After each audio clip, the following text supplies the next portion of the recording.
Welcome to Concrete Block, the podcast that dives into the most pressing issues from around the world.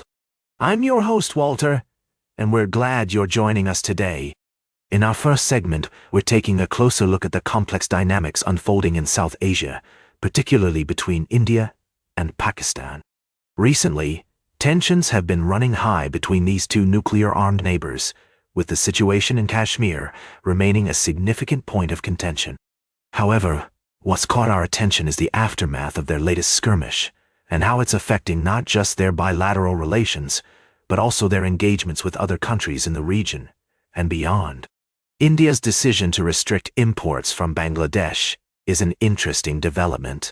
This move comes after comments made by Bangladeshi leader Muhammad Yunus during a visit to China, which India perceived as an attempt to undermine the significance of its northeastern states.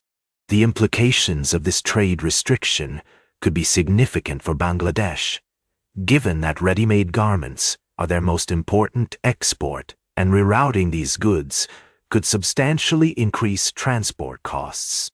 Meanwhile, Pakistan is seeking to capitalize on this situation by increasing trade with Bangladesh, which could potentially mitigate some of the economic damage caused by India's restrictions.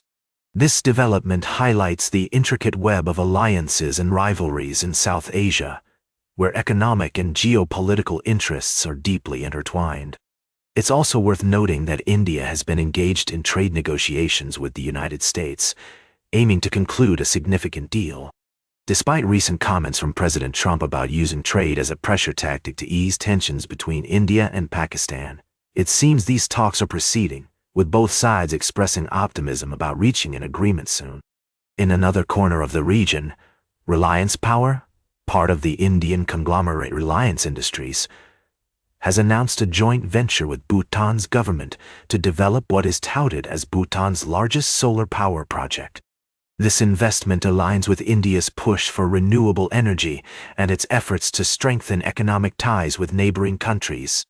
As we navigate these complex stories, it's crucial to consider the multifaceted nature of regional politics and economies. The situation in South Asia is a prime example of how geopolitical tensions, trade relations, and economic development are interconnected, influencing one another in profound ways. We'll continue to monitor these developments and provide you with in-depth analysis. For now, let's take a break. We'll be right back with more of today's top news on Concrete Block. Welcome back to Concrete Block. We're halfway through our show today, and I'm excited to dive into our middle segment. As we explore the latest developments from around the world, we find ourselves in the midst of a complex and ever-changing landscape. Today, we're focusing on the Middle East, where tensions continue to rise and diplomacy is being put to the test. We've been following the story of former U.S. President Donald Trump's approach to the region, and it's clear that his methods have sparked both praise and criticism. On one hand, Trump's emphasis on active diplomacy and managing problems through negotiation has led to some notable successes.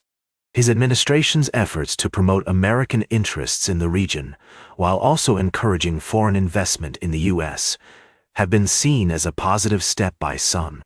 On the other hand, critics argue that Trump's approach has been too focused on short-term gains, rather than long-term solutions.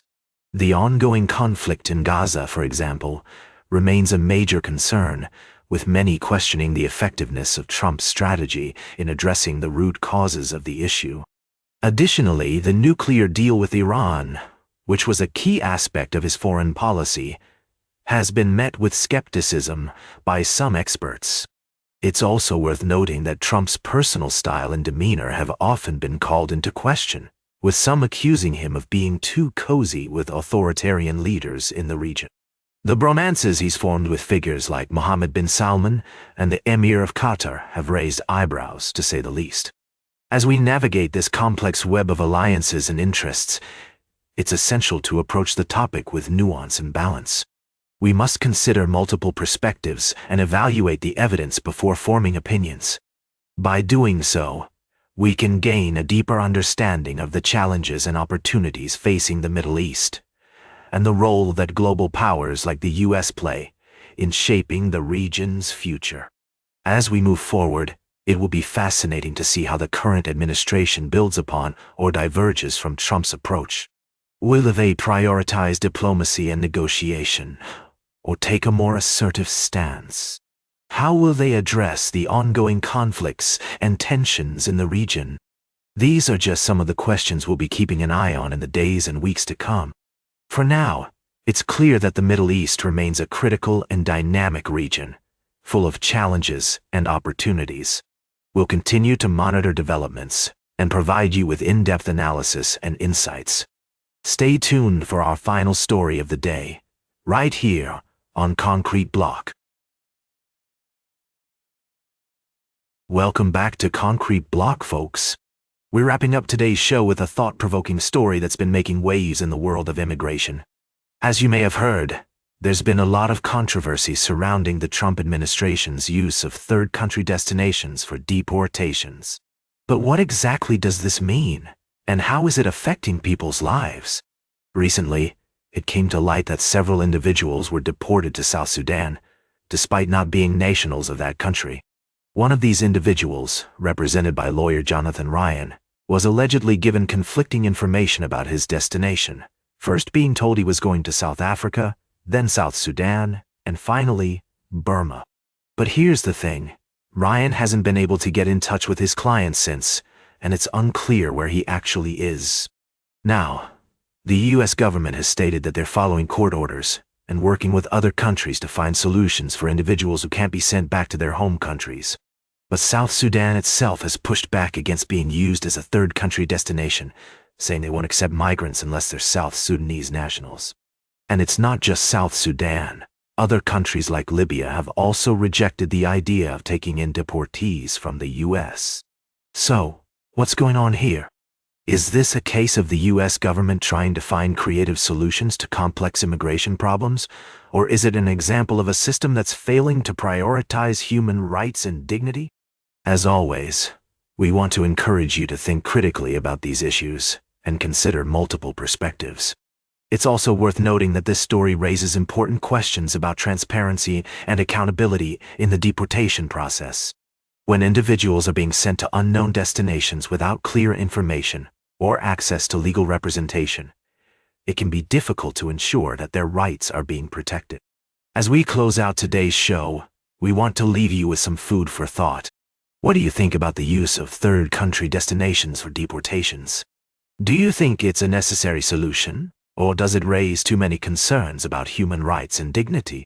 Let us know your thoughts by reaching out to us on social media. That's all for today's Concrete Block. Remember to like, share, and subscribe. And until next time, stay informed.